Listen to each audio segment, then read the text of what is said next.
Imagine this, you're sitting in a quiet room, the fluorescent lights hum softly above you, a clipboard rests in your lap. In front of you sits a man in a white lab coat, calm, authoritative, assured. He asks you to take part in a simple study. Nothing dangerous, he says, just science, just progress. On the other side of a glass partition sits another person, a stranger. You're told to press a button whenever they answer a question incorrectly. Each time you press it, they receive an electric shock. At first, it's mild, harmless, but as the study continues, the voltage rises. The stranger begins to groan, then scream, then beg you to stop.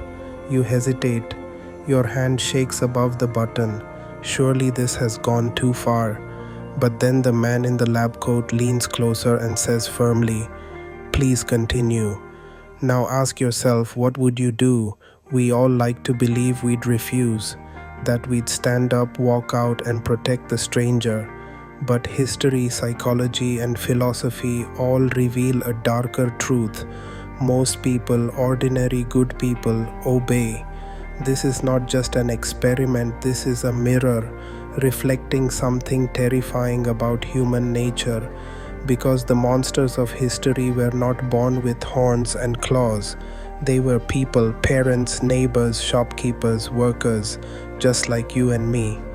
And the unsettling question is not why they became monsters, it's how easily we could become them too.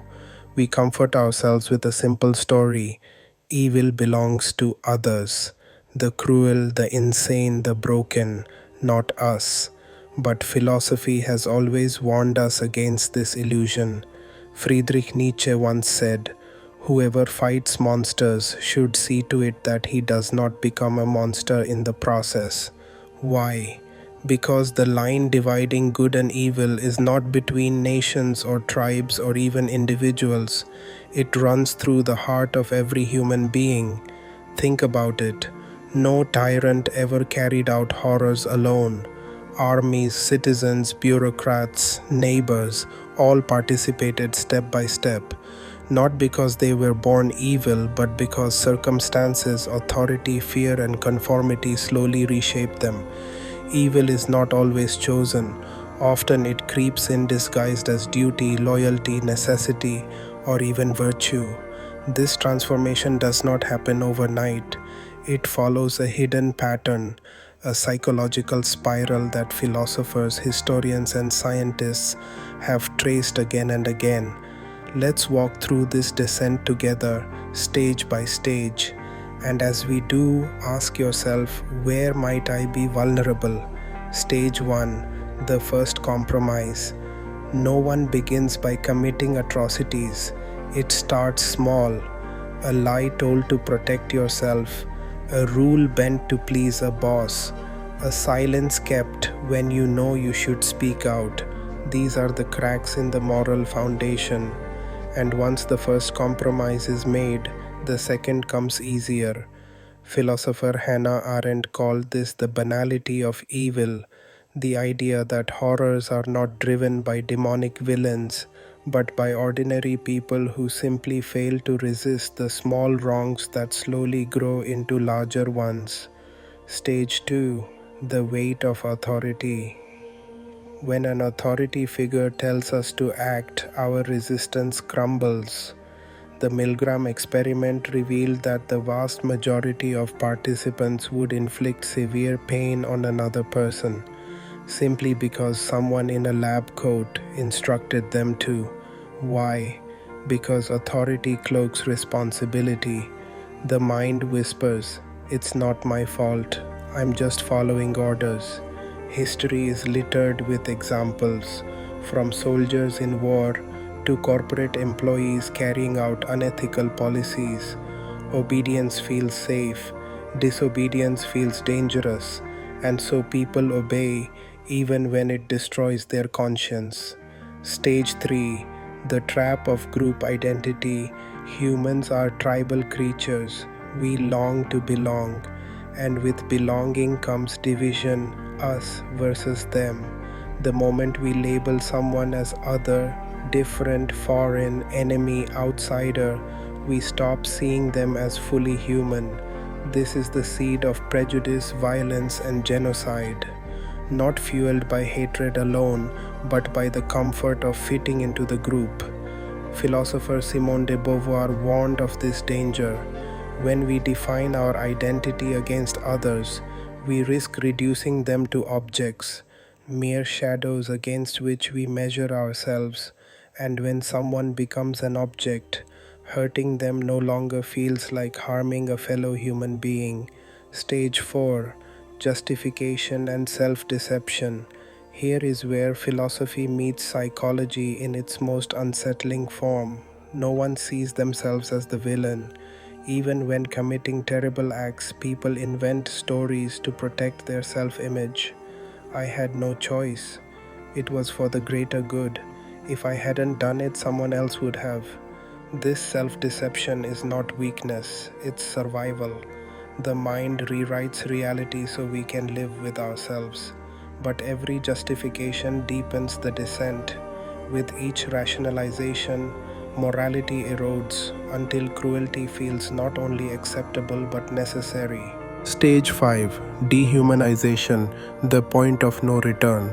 This is the final transformation, when empathy is stripped away, when others are seen as animals, objects, or obstacles.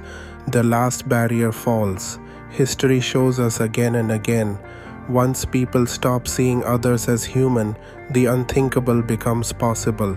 This is how neighbors turned on neighbors during genocides, how prison guards justified torture, how ordinary citizens cheered for executions.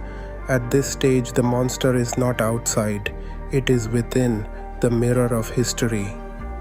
This cycle has repeated itself across centuries, from ancient wars to modern atrocities, from authoritarian regimes to the cruelty of online mobs.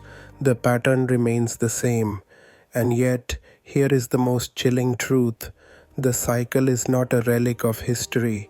It is alive today, quietly shaping our politics, our workplaces, even our relationships. Every time we excuse injustice, stay silent against cruelty, or label someone as less than human, we step closer to that same descent, breaking the cycle. So, is humanity doomed to repeat this darkness forever? Not necessarily, because just as the descent follows a pattern, so does resistance. Philosophy and psychology both offer ways to break free. Cultivate moral awareness. Notice the small compromises before they grow. Ask yourself, am I betraying my values for comfort or approval? Question authority. Respect does not mean blind obedience. The truly moral act is sometimes the rebellious one. Expand empathy. When you feel division, pause. Try to see the other not as a category but as a person. Challenge your own justifications. Be suspicious of your excuses. They are often the mind's way of hiding uncomfortable truths. Protect human dignity. The ultimate safeguard is to never strip another person of their humanity. As long as we see the other as fully human, cruelty loses its power. The final reflection: the descent into darkness is not reserved for villains. It is a danger for all of us. But so too is the possibility of resistance.